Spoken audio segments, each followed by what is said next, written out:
Pousser la porte. Et rentrer dans l'absence. Une absence encombrée de machines réduite à un mutisme imposé. Voilée par les toiles d'araignée. Habillée de poussière. Rongée par la rouille.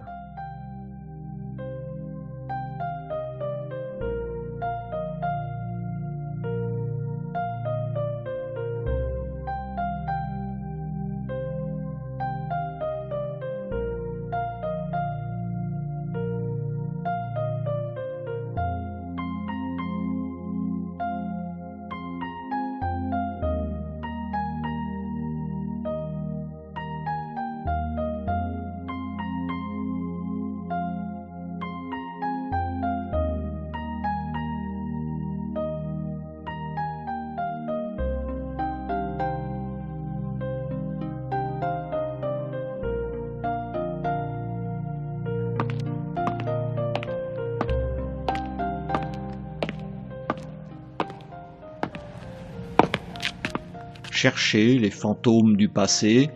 Ne rencontrer que le vide.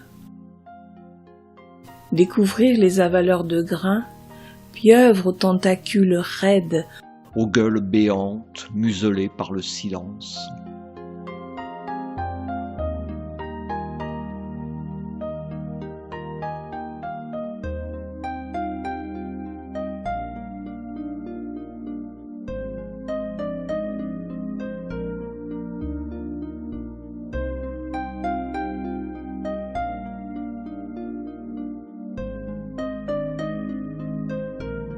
Les peintures, léprosées par le temps et l'oubli, tombent en lambeaux.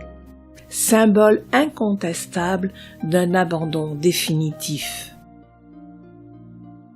L'air ne vibre plus du grondement des moteurs. Perdu à jamais le chant des cascades du grain. Fini le grincement des poulies.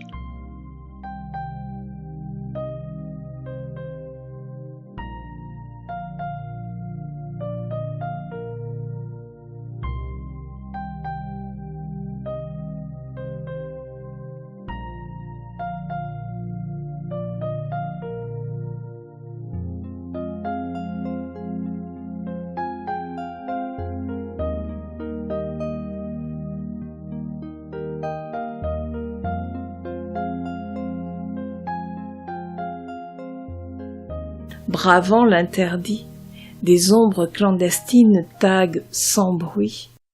La vie en couleurs vives sur les murs barbouillés de taches parasites.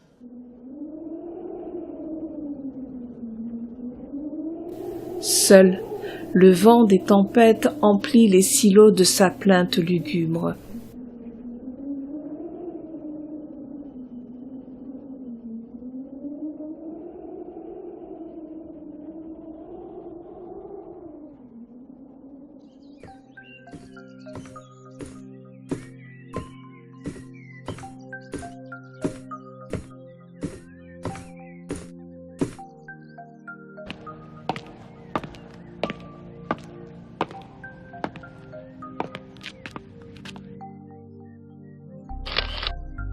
Dernière photo.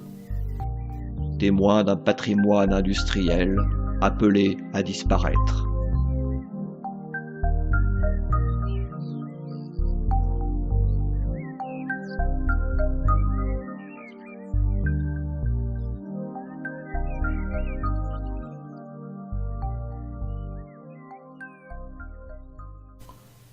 Les silos de Nogent-le-Roi furent construits entre 1958 et 1960. Géré par une coopérative agricole, il se situait en périphérie de ville. Dans les années 1980, 3 personnes en assuraient le fonctionnement, la maintenance et durant les mois d'hiver, la vente d'engrais. À ces 3 personnes s'ajoutaient une secrétaire et un chauffeur.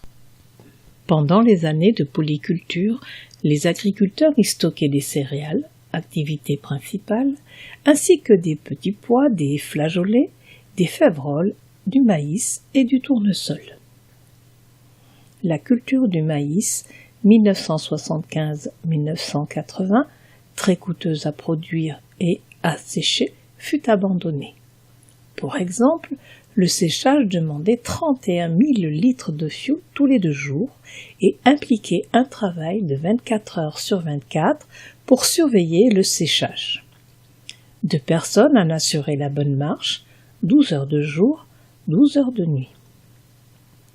Dans les années 1990-2007, cette polyculture disparut au profit des seules céréales, orge et blé, ainsi que du colza. Les céréales étaient acheminées par camion de Nogent-le-Roi à Rouen. Les trains qui arrivaient sur le site de Nogent apportaient entre autres des engrais.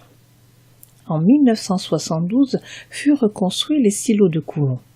Ceux de Nogent-le-Roi, à la capacité insuffisante, ne répondaient plus aux besoins. Les silos servaient principalement à réceptionner les récoltes, à les sécher et au dépoussiérage du grain. On y vendait aussi les produits stockés, ainsi que des engrais et des aliments pour animaux. L'activité des silos se réduisit au profit de ceux de Coulon. Elle s'arrêta en 2007. La dépollution et la démolition du site est prévue pour le premier semestre 2018.